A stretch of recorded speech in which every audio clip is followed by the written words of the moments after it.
um pouco do que o Senhor colocou no meu coração essa noite, que é algo que eu tenho aprendido. E eu queria orar mais uma vez, que eu acho que oração nunca é demais, mas eu gostaria que agora você orasse por você e eu orar por vocês. Amém? Senhor, obrigada, papai, por estarmos aqui, pela vida de cada um, Senhor, que está aqui. Eu não conheço todos, mas o Senhor conhece, papai. E eu peço que o Senhor venha usar a minha boca de forma que não venha nada de mim, mas que venha tudo de Ti, Senhor. Que os corações e mentes deles, papai, venham receber essa palavra, papai, vinda do Senhor. Que o Senhor tenha liberdade no nosso meio, papai. Que nós venhamos sentir a Tua presença, que o Senhor venha operar, Senhor, mais do que aquilo que pedimos, imaginamos, Senhor Jesus, aqui nessa noite, papai. Que venha dar frutos, bons frutos nessa noite, que seja tudo para a Tua honra, para a Tua glória, papai, e não para mim, que eles não lembrem de mim muitas vezes, mas que lembrem do Senhor, meu Pai. Em nome de Jesus, eu te louvo e te agradeço por tudo. Em nome de Jesus, amém. Amém. Eu já queria começar perguntando, quem aqui passa por dias assim, desanimadores? Pode levantar a mão. Amém. Quem aqui passa por dias que você só deita na cama e você fala, meu Deus, o que aconteceu hoje? O que foi hoje? Meu Deus. Eu também. Quem aqui às vezes acorda depois de um dia e parece que um furacão passou em cima de você? Que bom que estamos todos no mesmo barco, né? E é algo que eu gosto sempre de colocar em mente, é que ninguém é melhor que ninguém. E que todos nós, assim como na justiça, somos iguais perante o Senhor. E eu já queria pedir para que vocês pudessem abrir em 2 Coríntios. Nós vamos ler alguns versículos, então se você tem a sua Bíblia física ou seus celulares sagrados, né, que tem a Bíblia, vocês podem já deixar aberto também. Amém? 2 Coríntios, capítulo 4, versículo 7. Diz assim, 2 Coríntios 4, versículo 7. Mas temos esse tesouro em vasos de barro, para mostrar que este poder, que a tudo excede, provém de Deus e não de nós. De todos os lados somos pressionados, mas não desanimados.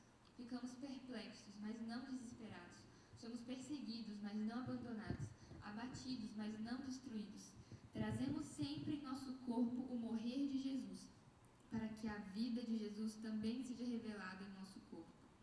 Agora pula para o 16, no mesmo capítulo, que diz assim: por isso não desanimamos, embora exteriormente estejamos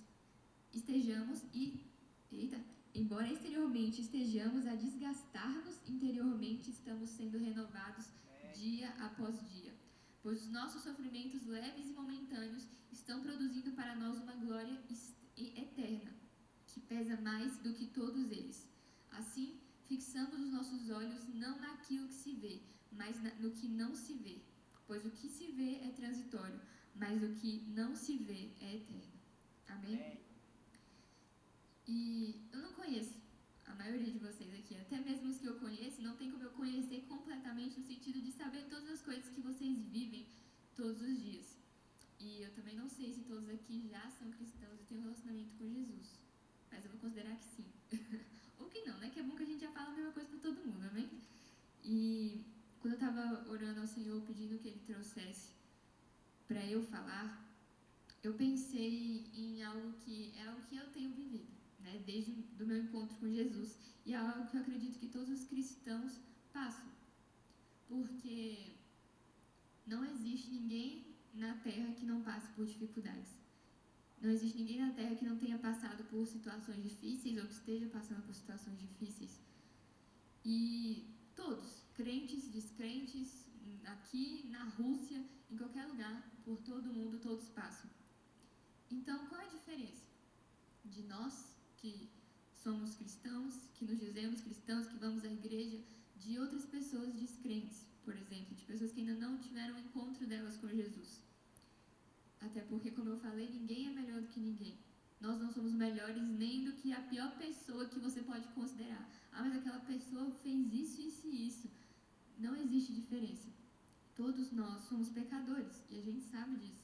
Às vezes a gente, numa situação de descontrole, faria até pior. Se a gente for parar para pensar. E nesse versículo que eu li, eu amo ele muito, porque ele me lembra que a vida com Deus vai além das dificuldades. Por quê? O Senhor, Ele nunca nos disse que a vida seria fácil. Ele nos disse que a vida, o fardo, seria leve com Ele, quando a gente entregasse para Ele.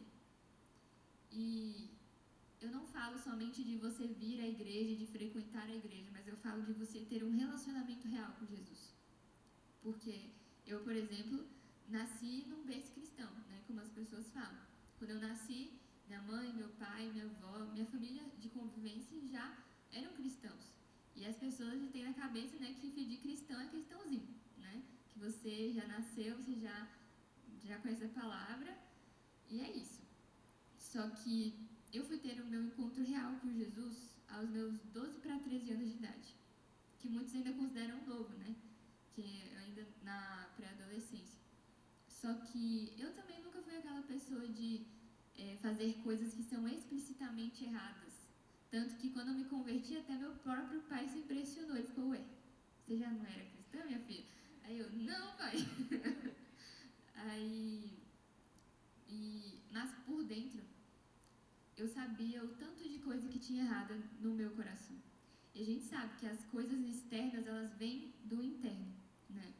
E Deus sabia o tanto que eu estava quebrada, o tanto de dificuldade que eu estava passando. E depois que eu entreguei a minha vida para Ele, por causa do amor dele, da graça dele, as dificuldades não pararam de vir. Então, por que vale a pena? Por que você continua com Jesus se as dificuldades não pararam? Se muitas vezes aquilo que você quer, você ainda não conseguiu? Porque Jesus, Ele não é gênio da lâmpada. Ele não é aquilo que resolve todas as coisas. Ele não quer entrar na sua vida por causa disso. Mas é porque nós somos criados por Ele e para Ele. Eu queria que vocês pudessem abrir também em Judas 1:24. Está lá no final. Bem pequitinho. Mas o intuito da palavra que eu queria trazer para vocês hoje é mais de encorajamento e confronto também. Porque muitas vezes nós nos conformamos em achar que a vida com Deus é somente estar na igreja e que nós somos bons porque ímos para a igreja, porque a gente lê a Bíblia às vezes, porque muitas vezes a gente tem algum ministério. Só que não é isso. Servir a Deus, fazer a obra de Deus, não é somente servir na igreja, mas fazer a obra de Deus é você buscar conhecê-lo e fazê-lo conhecido. E você só pode fazer alguém conhecido se você o conhece. Aqui em Judas, capítulo 1, que só tem um capítulo, versículo 24. Aquele que é poderoso para impedi-los de cair e para apresentá-los diante de sua glória sem mácula e com grande alegria. Fixa a parte. Ele é poderoso para impedi-los de cair e de apresentá-los diante da sua glória sem mácula com grande alegria. Outro versículo agora. Filipenses. Está sendo um rush da Bíblia, gente.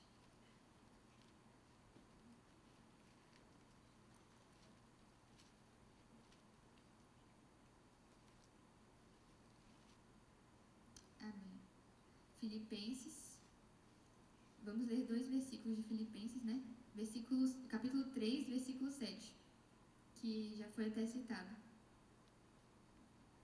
Mas o que para mim era lucro, passei a considerar como perda por causa de Cristo. Mais do que isso, considero tudo como perda. Comparo com a suprema grandeza do conhecimento de Cristo Jesus, comparado com a suprema grandeza do conhecimento de Cristo Jesus, meu Senhor, por quem perdi todas as coisas. Eu as considero como esterco para poder ganhar Cristo e ser encontrado nele. Não tenho a minha própria justiça que procede da lei, mas a que vem mediante a fé em Cristo, a justiça que procede de Deus e se baseia na fé. Quero conhecer Cristo, o poder de sua ressurreição e a participação em seus sofrimentos, tornando-me como ele em sua morte, para que de alguma forma possa alcançar a ressurreição dentre os mortos. E o versículo 12 do capítulo 4 também diz assim: Sei o que é passar necessidade e sei o que é ter fartura. Aprendi o segredo de viver contente em toda e qualquer situação, seja bem alimentado, seja com fome, tendo muito ou passando necessidade. Tudo posso naquele que me fortalece. Amém. Eu queria que você refletisse consigo mesmo. Por que você está com Jesus? Não precisa responder para outra pessoa, mas responda no seu íntimo. Realmente responda agora. Por que você está com Jesus?